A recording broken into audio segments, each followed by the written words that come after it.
14 अप्रैल 1912 एक रात जो तारीखी थी, लेकिन तारीख के लिए नहीं बल्कि इंसानी ग्रीड, पावर और एक छुपी हुई साजिश थी। दुनिया का सबसे मशहूर शिप टाइटैनिक, जिसे अनसिंकेबल कहा गया, वो सिर्फ 4 दिन के सफर के बाद डूब गया। लेकिन सवाल ये है कि क्या टाइटैनिक वाकई में डूबा था या उसे डुबाया गया। इस शिप के अंदर था एक ऐसा सीक्रेट कार्गो जिसकी पूरी दुनिया को खबर भी नहीं थी, और इस कहानी के पीछे छुपा है एक नाम जिसे दुनिया का सबसे पावरफुल बैंकर्स के नाम से जाना जाता है, रॉथस्चाइल्ड। ये सिर्फ एक शिप का नहीं, एक ग्लोबल गेम का पार्ट था जिसमें मीडिया, गेम और पैसा तीनों मिला दिए गए। आज आप सुनेंगे टाइटैनिक का वो राज जिसे या तो अक्सर छुपाया गया लेकिन मिटाया नहीं गया।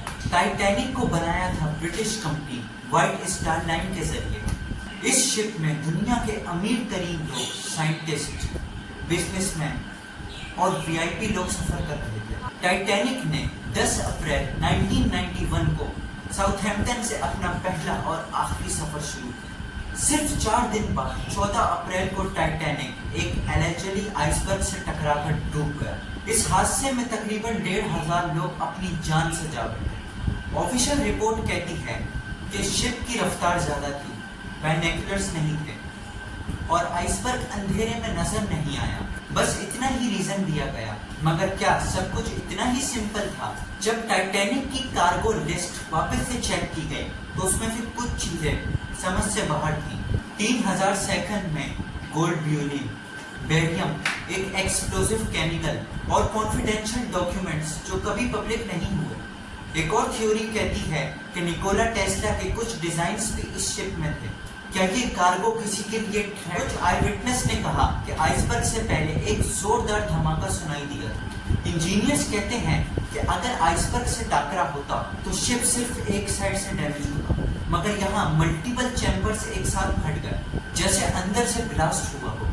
एक और शॉकिंग थ्योरी, ओलंपिक्स और टाइटैनिक का shocking swap, insurance scam. Titanic का ओनर जेपी मॉर्गन, दुनिया का सबसे पावरफुल बैंकर।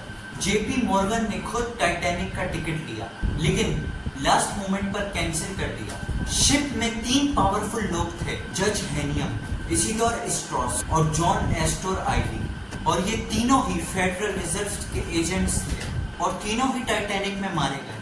क्या ये सिर्फ एक कोइंसिडेंट था या एक जानी मानी प्लान? मीडिया ने आइसबर्ग स्टोरी को पुश किया, नो डीपर इन्वेस्टिगेशन। जो लोग क्वेश्चन उठाते रहे उन्हें कॉन्स्पिरेसी थ्योरिस्ट कहा गया। लेकिन जब कार्गो लिंक्स, विटनेस अकाउंट्स और बैंकिंग लिस्ट्स को देखा जाए, सब कुछ अलग दिखता है।